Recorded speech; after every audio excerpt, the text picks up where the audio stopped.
Hey guys, what's going on? Kevin Cage back with another daily cryptocurrency video. Welcome to the channel. Like and subscribe if you like what you see, and let's get right into the information today. So I literally just recorded this entire video, went to play it back, and it failed recording.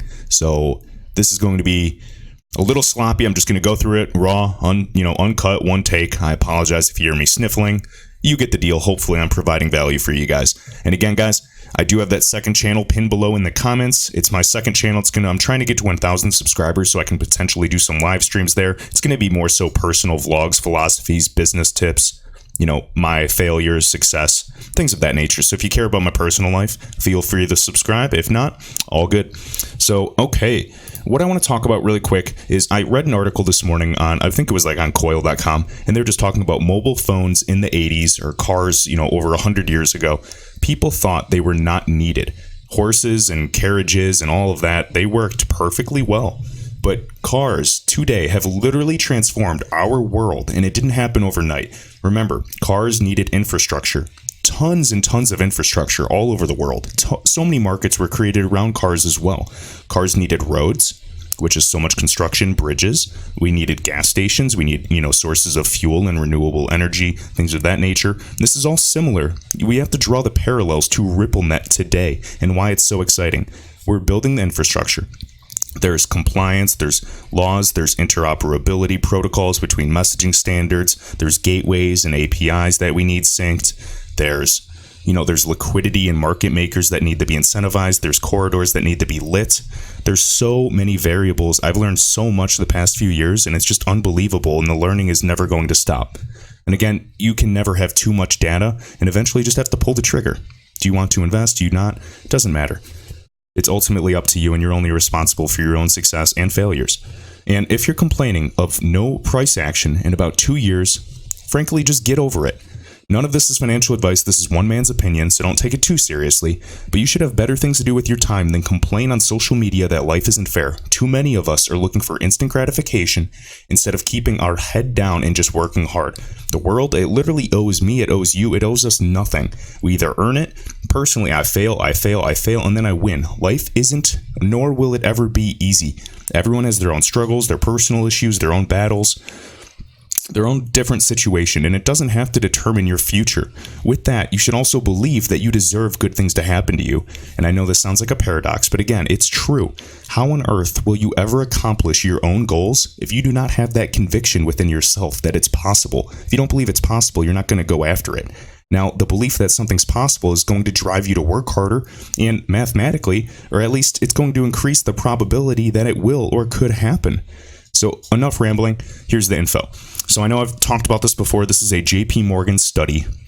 And we had a gentleman, just like people have doubted with Ethereum saying, it'll never go over $1,000 when people were looking at Ethereum when it was $6 each or even less than $1. Just like people thought Bitcoin would never break over 1,000 or 10,000 and then it went to almost 20,000. Same people say this with XRP, saying it'll never go over $1, it'll never go over $5, $10, $100. You cannot know. We cannot put limits on this market. Do not put limits. When people ask me price, I might say a figure, but I don't know.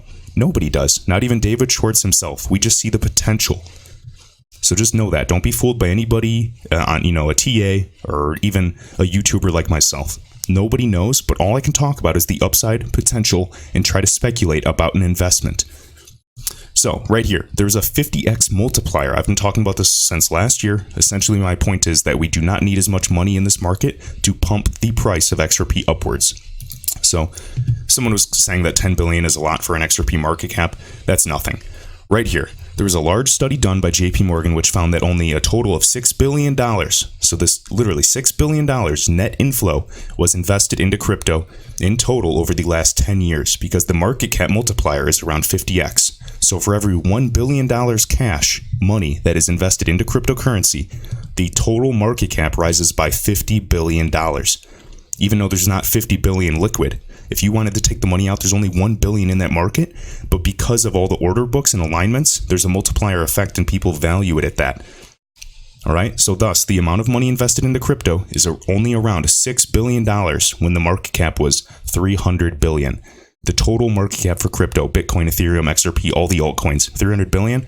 There was only 6 billion actual cash liquid to pull out of that entire market. That's why I believe XRP, it's not going to be anything when XRP hits $1 trillion in terms of market cap. You guys think that's huge? I think that's a drop in the bucket. That is nothing compared to what we can be valued at. And just consider the market, divide that by 50. That's nothing. It doesn't take as much money as you think to move the needle. Right now with XRapid, there's $1 to $2 million in transactions a day. What about what I was just talking about the other day when literally Ripple was talking about scaling from that 1 million to 10 million to $100 million per day? Add the ratio, do the math. People will hold XRP as well, and there's going to be additional market effects, multiplier effects, Exchanges hold it. You and I hold it. Large groups have already been holding it and using it. This is the idea. There's supply and demand. Things don't change. There's a bunch of FUD going around, and it's ridiculous. All right, so just wanted to emphasize that. Hopefully that makes sense to you. If not, Google it or shoot me an email or a message on Twitter. All right, right here, you may have seen this. So Ripple partnered with BitPay to enable thousands of businesses to accept XRP for payments. So let's kind of check this article out right on Coil. So I'm actually paying Coil and I'm streaming XRP to the creator of this article. And this is, of course, Xspring, or Spring as I say it, partnering with BitPay. So BitPay, the world's largest cryptocurrency payment processor, natively supports XRP finally, enabling thousands of businesses to accept XRP. This will allow global businesses to accept XRP without any need for integration or enhancements. Very nice. And again, there's going to be BitPay wallet users. They'll be able to store, use, and send their XRP. Right here, e-commerce. We're not only just focusing on cross-border payments. E-commerce is expected to grow to $6 trillion by 2022. We're going to cut down the fees for not only the merchants between, their competitors, so they're going to come down, but it's also going to ultimately save and pass those savings to consumers like you and I. So it's helping both ends. It's a win-win.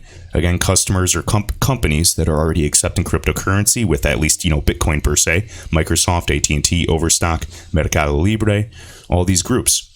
And remember, a lot of proof of work projects, Bitcoin Cash, a lot of the holders, and it's okay to hold all of this and diversify. That's fine. I'm, not financial advice, but a lot of people act like that's some huge deal and they'll brag about being available on some online store. But again, that's not huge to me.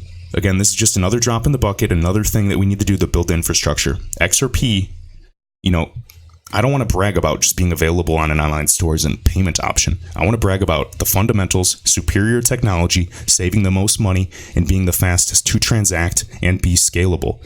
That's what I want to brag about. I want to brag about the hundreds of proof of concepts successfully providing value to banks, FIs, MSBs, PSPs, all the fancy acronyms. But again, each to their own. All right, what do we got next? Right here, talking about liquidity. I'm going to read this tweet verbatim because it's just a really good analogy. And this is by Cheshire XRP, little Cheshire cat from Alice in Wonderland. So it's time to explain liquidity. Assets, things that you own, have some kind of value. These assets can be sold into a market for value, usually in exchange for currency, cash, whatever you decide has value. And that can be used in many other places. All right, so stocks, gold, silver, very liquid, ? Well, what's not liquid? Well, for example, what isn't liquid is perhaps a house you own, a TV, cars, computer, any collectibles. And again, if you buy something for $1,000 and need to move it fast in a liquidation sale and get cash or currency for that quickly, an illiquid asset such as these TVs, computers, cars is going to probably go on Craigslist for $500, maybe half the value if you're lucky. Again, that is a huge gap, and that gap between the bid and the ask, or the offer, is called spread. So this gap in value of what someone wants to buy it at and what someone wants to sell it at is called a spread. Now, highly liquid assets, something that you can exchange easily, are very, very small and have very, I would say, tight spreads. All right, that is good. We want tight spreads because that's better for XRP and that offers more savings for anyone that's using XRapid, or in this case, on-demand liquidity. Now, illiquid assets like a car, because they depreciate in value, so there's a big difference between the asking price and the offer price. They're very large. They have very wide spreads. Now, not all cash is equal, and this is a cool analogy. They're talking about gift cards. Gift cards are liquid only in a single market, that corresponding store. It's only, valid in the store. They're locked up cash value. So, if the store goes bankrupt before you even get to use that cash value, before you even get to use that gift card, that's called counterparty risk. Additionally, any locked up cash in non-interest bearing that the company can use to grow without giving you diddly squat while you hold it. Bonus. Now here's a cool analogy. Now pretend each sovereign nation, a country for example, is a store. So every country is a store and it has its own currency, which will be a gift card. The gift card can only be used in that country. Any gift card can easily be converted to global cash, XRP in this analogy, at a spread. And this global cash or XRP can buy any gift card, any fiat currency you want in any country. Just think of this as the bridge asset. I really like that. And again, right here, XRP Moonwalker just has a good point I want to go over. Without a doubt, XRP, and this is not financial advice, just worth showing. It might not necessarily be my thoughts, but I want to show it. Without a doubt, XRP was designed and launched in perfect synchronization with this next financial crisis. They want to be liquid in the crash. More importantly, they want everyone to have liquid assets so they can buy up the world for pennies on the terminal dollar. Well said. And then a fun fact with all these gift cards, here's 3 companies, and this is an older article in 2017, but I want to make a point here. 3 companies earned $99 million from unused gift cards last year alone. That's the title. We're talking Chipotle. I know I've mentioned Starbucks, and they call it the Bank of Starbucks. Look at this. They carried a balance of $1.34 billion on its gift cards, nearly 23 times more than Chipotle's outstanding balances. And then right here, if gift card balances with Starbucks, if it were a bank, it would put it among the top 10% by assets. Over $1 billion. That is insane. All right, and this is smart. Now, another thing, now that my mind is connecting dots, I actually want to talk about, so each country has their own native asset. Now let's talk about banks. Each bank developing their own central bank digital currency, these CBDCs, like Goldman Sachs or JPM coin, JP Morgan's coin, they're essentially liquid, if you want to say they're liquid, in a single market, only within their own network of clients. Now, they can grow their network to an extent, but it's still going to be walled, and it's going to exclude other groups, other banks, other FIs, and other countries. You still need an agnostic bridge asset, no matter how big all of these sub-networks get. All right? So again, XRP is not threatened by anything like that, by Libra coin or JPM coin. We need liquidity, and that is what we have. It has to be agnostic. It has to have, the way the validators operate is genius. And they're always improving. If you haven't seen that new blog by Spring and, David Schwartz writing it, I believe, about how, the XRP ledger is transforming today. They're putting so much work in. So I've never been more confident. All right. And lastly, let's finish off with this. So this is by Alizon111. This is one of the reasons why banks will move to crypto or RippleNet in developing countries. So we already know today, guys, Swift, with 11,000 partners, they, transact well over $5 trillion per day. Ripple is, essentially trying to take over that market in terms of cross-border payments, which would potentially skyrocket the price of XRP with 100% adoption. Even if we got 5 or 10% adoption, that is awesome success, and it would really just kind of snowball from there. They are not capable to actually do settlement. So they actually have a correspondent banking network that manages these relationships today. It's very expensive. Let's see how this acts during financial crises, however you say it. And remember, the Fed is pumping, just like in 2008. We're pumping billions a day. It's going to be well over $1 trillion when all said and done, if they decide to stop on October 10th. Right here, active correspondent banking relationships in the wake of the 2008 financial crisis due to increasing compliance costs driven largely by more stringent KYC and AML regulatory requirements. The costs of maintaining a basic correspondent relationship have risen from €15,000 to €75,000 per relationship. Guys, what is that? A 5x difference? That's a 500% increase? That's crazy. Think, just because of compliance costs, they're already in a financial crisis, borrowing each other's money to stay afloat and attempting to keep their order books balanced. Liquidity is the issue here. This is all just a giant joke to me. I mean, look at this. The smaller banks in these emerging markets do not stand a chance. As we can go on to see, for many banks in developing countries, it's unsustainable in light of the actual size of the transactions to be handled in those relationships. The regions with the lowest number of active correspondent banking relationships, Latin America, Africa, etc. Who's helping the little guy in this scenario? This is not a level playing field. That's all, guys. Let me know your thoughts. Let me know if, again, some of the points I wanted to hit on. Remember, 50x multiplier effect. Net inflow is always much less. It does not take as much money as you think to move these nascent markets. You think, oh, it already has billions. I wish I got into crypto when there was worth millions. No, very few people were in crypto during that time. BitPay, further on-ramps, lowering the barriers to entry. Just imagine we get a bull run. Another point, which is good news. Talking about liquidity for those of you that just wanted another analogy to better understand it.